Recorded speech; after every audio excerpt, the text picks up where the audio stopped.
Hi everyone, it's your favourite Atomic Blonde here, and as promised, it's part 2 of what I'm looking forward to coming up in 2025. And this show's covering movies coming out in 2025. I think, the slate is there's more on the slate this year than last year. Whether there's any more quality on the slate is a $6 million question for all of us, right? So probably a lot shorter than the TV looking forwards to. So I think let's just crack straight on. Just want to say though, thank you or happy New Year again to anyone who didn't catch the previous stream. Thanks again for everybody supporting the channel. It means an awful lot. Say got a few new members over Christmas as I was able to put out some more content through December. So welcome. Thank you very much.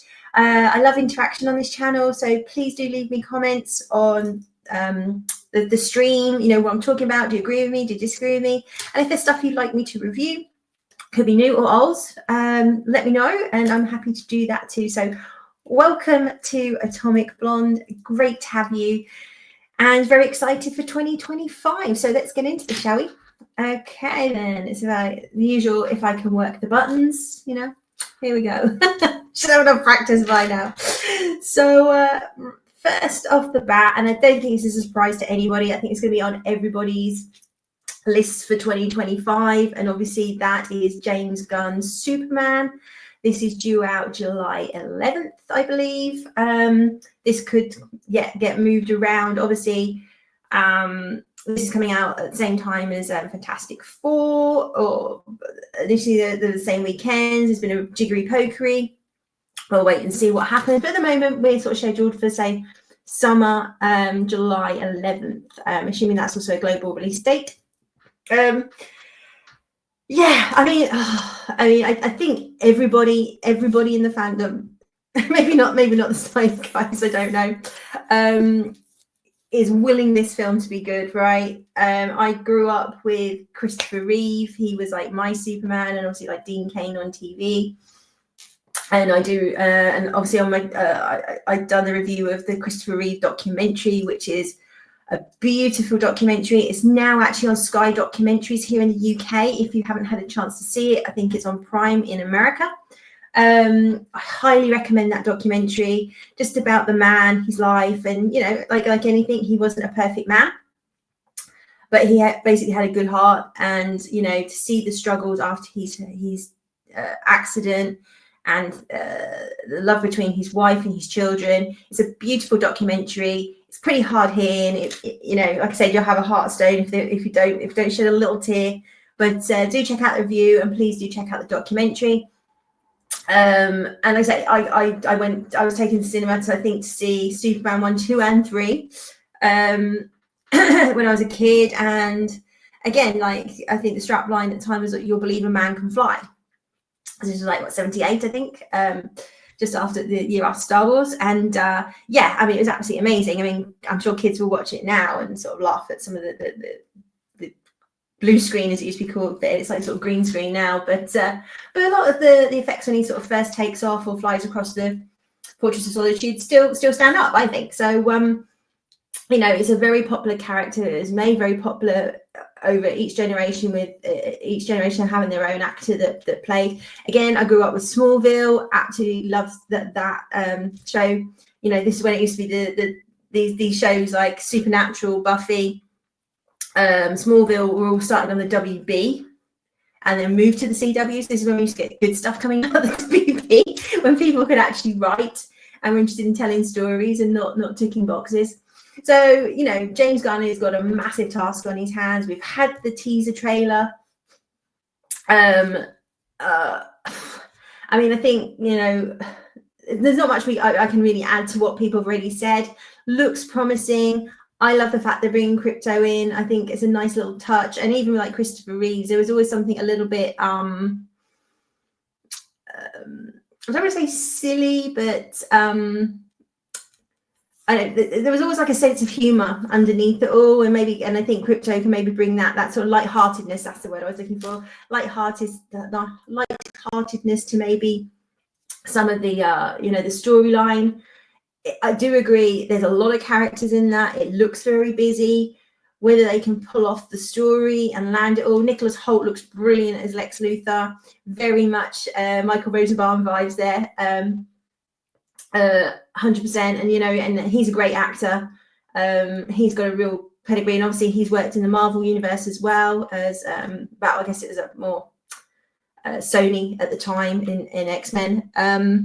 So, yeah, I mean, promising. Can Gunn bring the wholesomeness and the, you know, he's very good at anti-heroes and deconstructed heroes. So can he actually give us a hero? I really hope so. And to be fair, everything's going on politically where we are now. Anybody with half a brain, if he hadn't put it in the movie, they've recently done reshoots. If he adds in truth, justice, and the American way, right, it'll be a slam dunk. If that wasn't in the original script and he adds it in reshoots, that will go down, you know, that will give him some brownie points of a lot of people, I'm sure. So I am keeping everything crossed that this film is good. So the trailer definitely looks promising. It was only a teaser trailer. I'm sure we're going to get at least another 2, maybe 3 trailers. I hope they don't give away too much. I hate it when they pretty much show you the whole film in a trailer. It's very annoying. So yeah, not much else I can say. I'm really looking forward to this. Everything's crossed. Let's hope James Gunn can land it. You know, we've heard that there's been some screenings at Warner Brothers. I think some things, it appears when you sort of go through it all, some things kind of been taken out of context that, oh, it's not gone down well and it's got big loads of reshoots. What most people seem to actually be saying is actually it's a good film. It's all right. You know, there's some stuff in there we didn't like, but nobody's coming out saying it's a great film. So whatever the reshoots are, hopefully it will make it a great film and not just a good film. But I will settle for good, given all the turds that we have had in 2024. But I'm really, really hoping this will be a great film and a good launch pad for the DC universe. So moving on. So these first few films are the ones I'm really excited for, the ones I definitely want to see. And then we'll come on to some sort of maybe honorable mentions. I'm not sure. Obviously, already covered this in one of my streams the other week when the trailer dropped for 28 Years Later. Alex Garland, Danny Boyle are back. They wrote the first film, which is absolutely trailblazing when you go back and look at it now. Made on a tiny budget in the UK. Christopher Eccleston was in it. Obviously, Cillian Murphy launched his career. And obviously, Danny Boyle is a very, very talented director. Alex Garland, a bit hit and miss with his writing, but he's done some cracking films as well. And the trailer, I think, just blew everybody away. I think if they just stop there and don't give us any other trailers, it will still generate enough interest that people will go. There's really good buzz around this film. I'd say always been a fan of 28 Days and 28 Weeks Later with Robert Carlyle. Again, set in the UK. One of the first sort of roles for Jeremy Renner in 28 Weeks Later.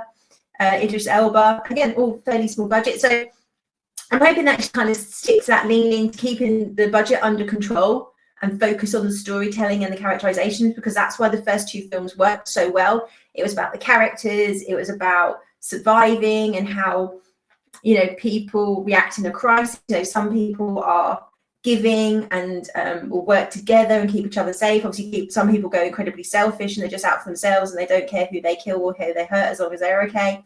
You know, you see all those different dynamics. And you see that a lot in any kind of dystopian, post-apocalyptic type films and shows, right? Humanity kind of goes one of 2 ways. You either, as a group of people trying to stay morally good and look after each other, and everybody else just goes off the reservation. So, you know, but it'd be really interesting. I'm so interested and intrigued where this film has gone, because obviously 28 Weeks Later, right at the end, alluded that it started spreading through Europe, because in the first film it was just contained to the UK. It died out in the UK because basically those infected with the rage virus, once everybody was dead or evacuated, they starved to death.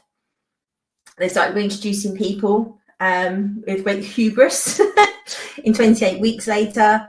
And one of the characters turned out to be a carrier, and therefore her son, once he got bitten, was also a carrier. him and his sister escaped to France with an American pilot. And next thing is we see France overrun. So it could be the boy, you know, I don't think obviously intentionally infected anyone, but his blood is carrier, like one drop of his blood or a scratch and away you go. So it was left very ominous as to what was going to happen. And now we've got 28 years later. I am so excited for this film.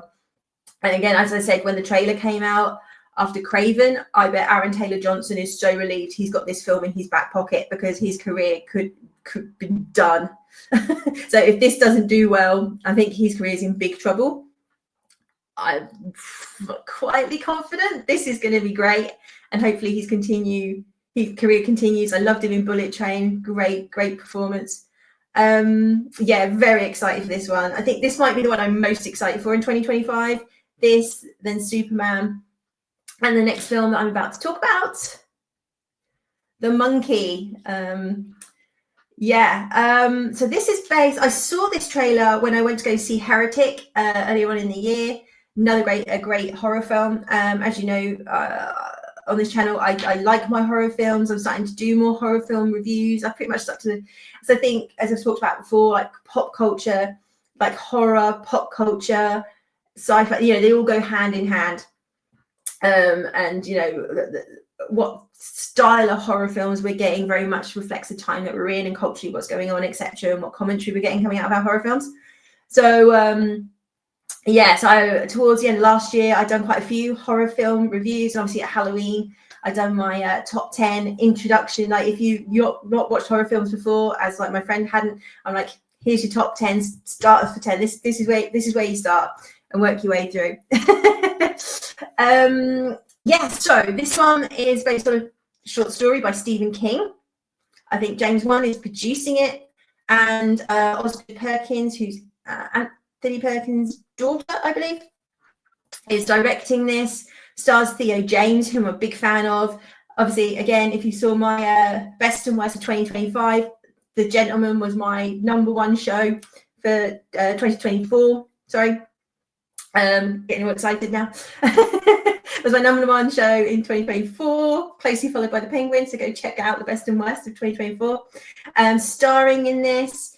So The Monkey is, I haven't actually read the short story. I don't want to kind of go into this cold.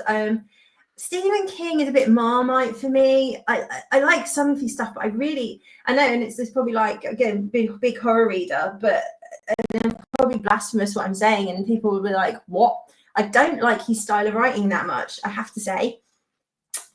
He just waffles. I mean, his books are very long, and you could probably take out like 30 chapters of his books, and his books would still make sense.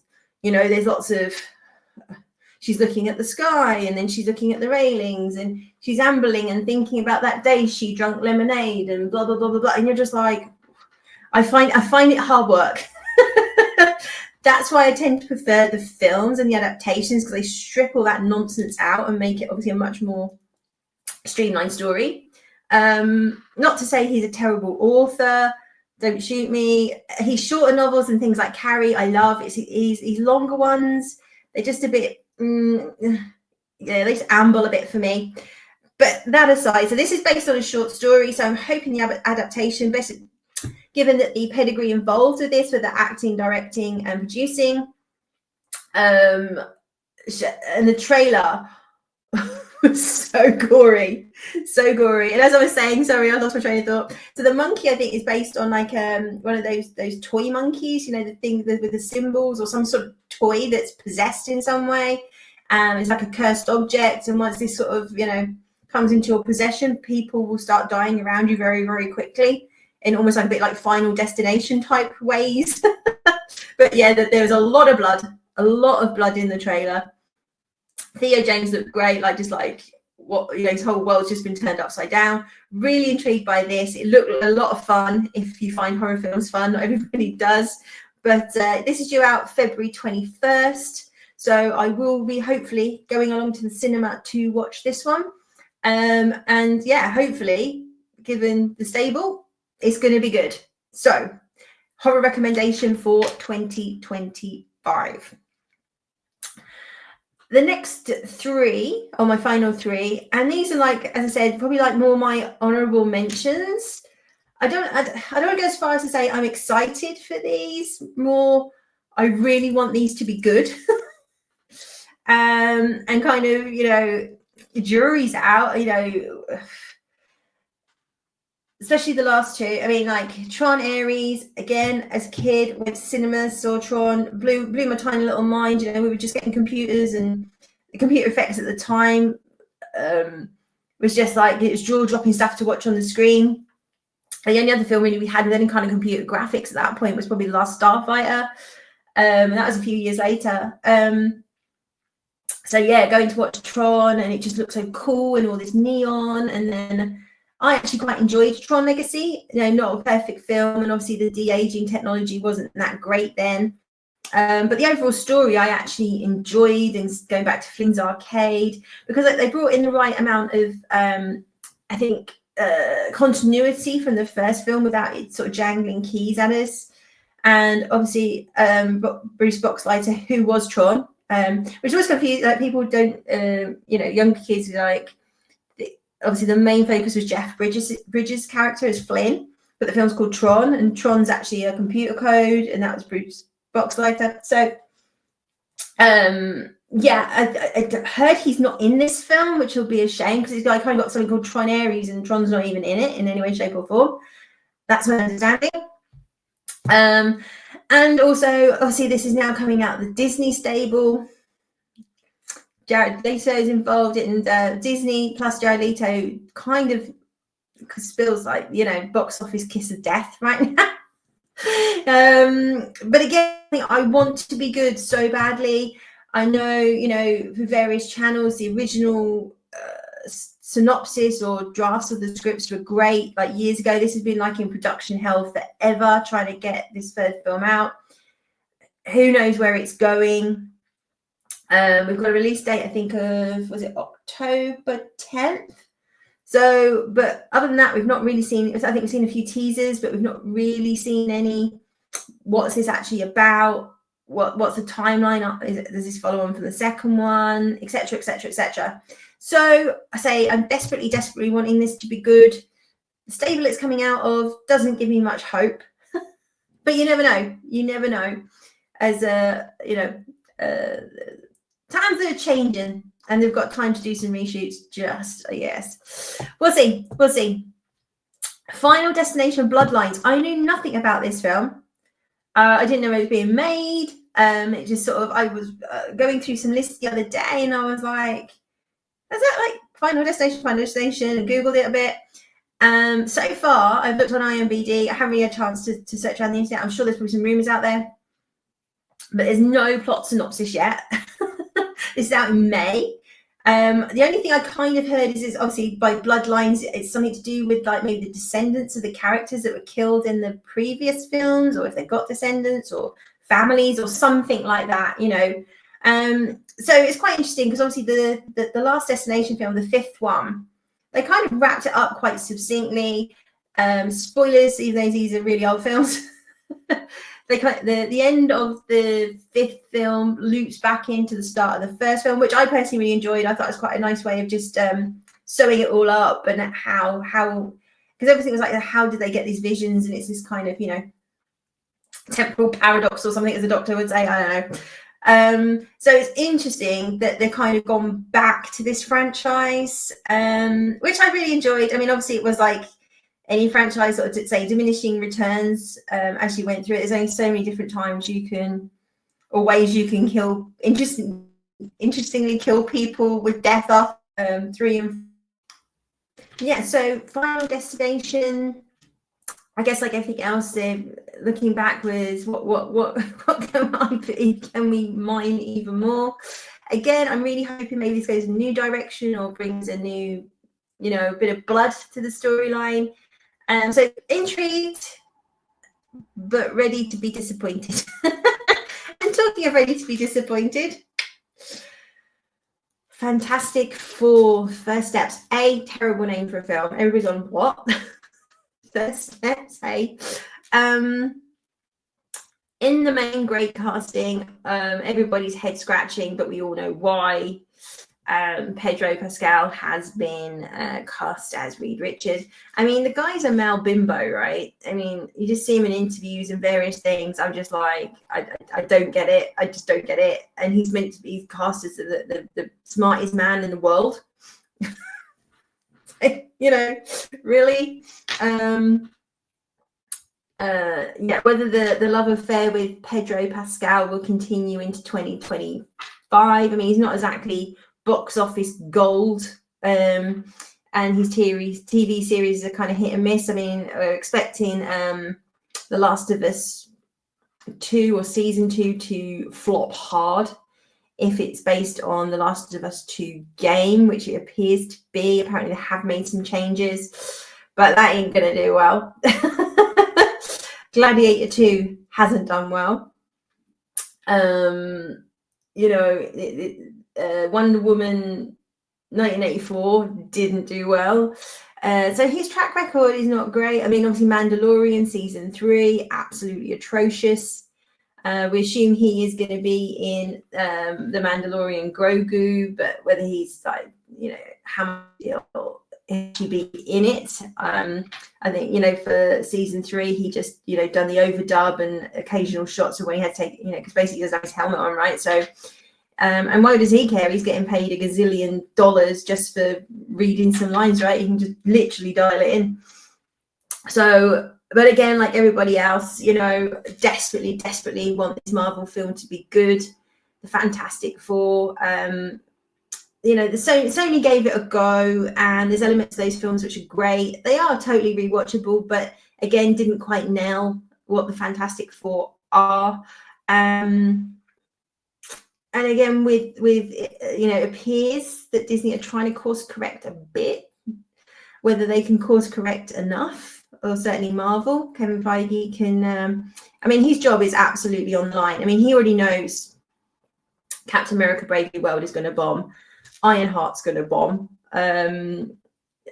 You know, there's really not a lot of good news coming up. But as I said, on the TV show side of it, hopefully Daredevil Born Again will be good. But they've got big shoes to fill, you know, and there's really not a lot more on the slate, you know, in terms of Marvel or where they're going to go with all of this. You know, the films which they are, you know, putting the bank on, I think, aren't out till 2026, 2027. And, you know, you totally lost your audience by then. We'll have to wait and see. But again, Pedro Pascal aside, so love the casting of the other 3 characters. Hopefully they will make it watchable, even if, you know, he doesn't. But it's really hope this is good. Really want this to be good.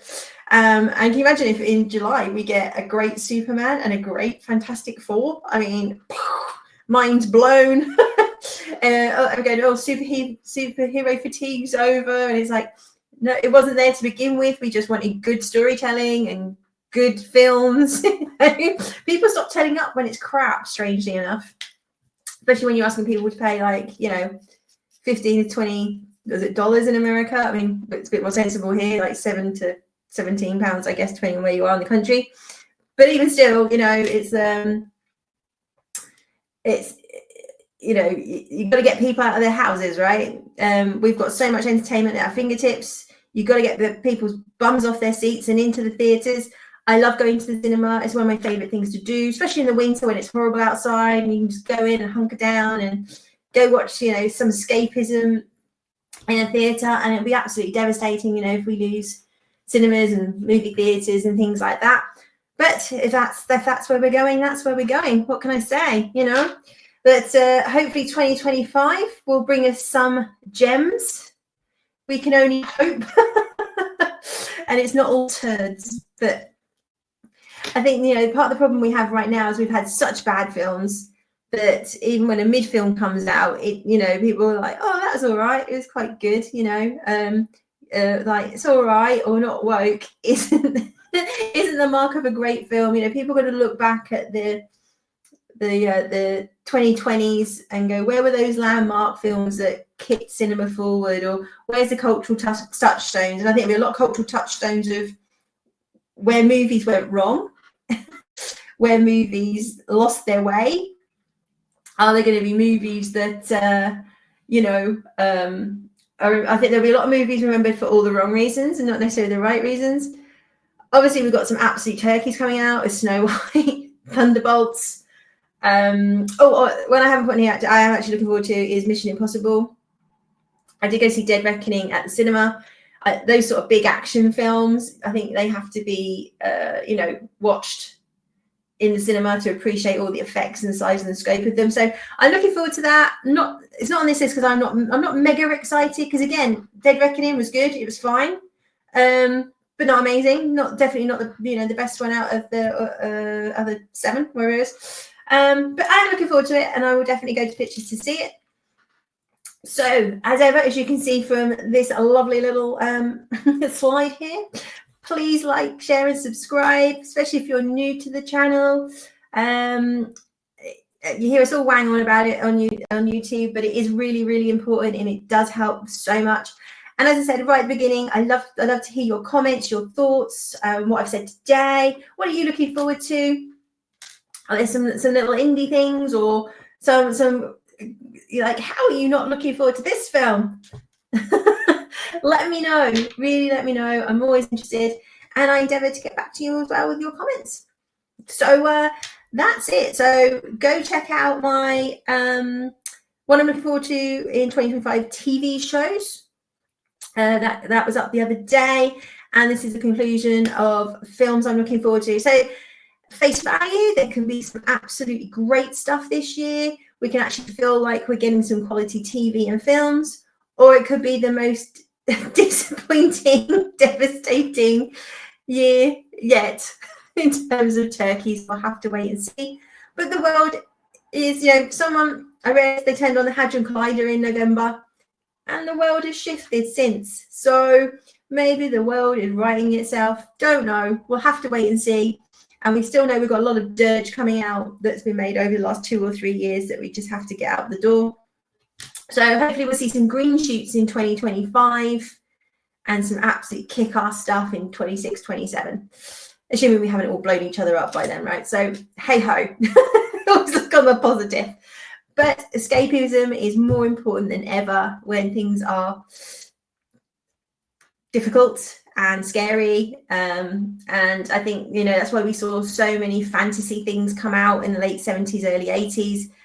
Things like Star Wars and Superman. Given what happened in the 70s, it was very bleak. There's lots of strikes in the UK. You had Vietnam. It was a very dark time, and people just wanted hope and escapism, and we started getting that. And then the 80s were very upbeat, very positive films, and hopefully we can get back to that escapism, to that having fun, helping people forget their troubles, leave them at the door. I don't want to see it in everything that I watch. We know life is hard, life is unfair. There's some horrible people out there, and I don't need to watch it in everything I'm looking at. So fingers crossed for green shoots. As I said, let me know. Please do like, share, and subscribe, and I'll be back soon with hopefully some reviews of what's recently coming out. We've got a few shows coming up, obviously over the next few weeks and early February, as discussed. So, and I'm sure there's going to be some amazing pop cultural clangers coming out of Hollywood. Every time they open their mouths, it's worth a chat. So you take care, and I'll be back soon. Have a great new year, and let's embrace 2025. Bye-bye.